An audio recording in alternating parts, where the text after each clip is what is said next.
प्रथम पवित्र उत्कल दिवस रे आम समस्त अभिनंदन जनाऊँ चंदल ब्लॉक तहसिल तथा समस्त बुद्धिजीवी तरफ आज पवित्र दिवस रे से दिन स्मृति को रोमंथन करने आम आम सहर में विभिन्न स्थान रे जो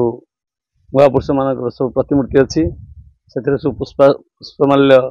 देलु मो सहित आईएसपी अच्छा तहसीलदार सार अच्छा एवं चंदल वकिल संघर सभापति रूपे एवं प्राक्तन सभापति उपस्थित अच्छा एडिटिंग करदे प्राक्तन सभापति सागर अच्छा आम एड़िया भाषा आंदोलन प्रमुख साहित्यिक कथाकार फकीरमोहन सेनापति स्टाच्यू पुष्पमाल्य देलु गोपबंधु स्टाच्यू पुष्पमाल्य देचु अन्य जातीय स्तर नेतृत्व जी कि आमको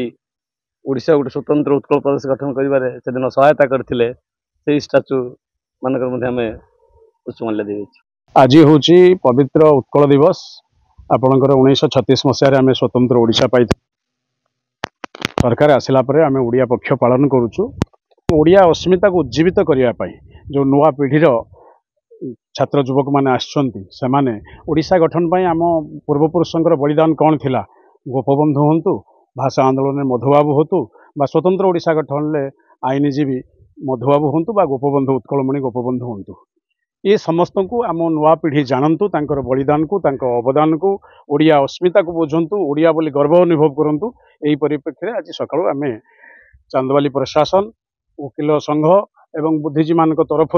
मधुबाबू छकरे मधुबाबू को लैंडिंग कलु गोपबंधु को कलु एवं फकीरमोहन को व्यासकवि फकीरमोहन कलु एवं स्वाधीनता संग्रामी इंद्रमणि दास एवं शेष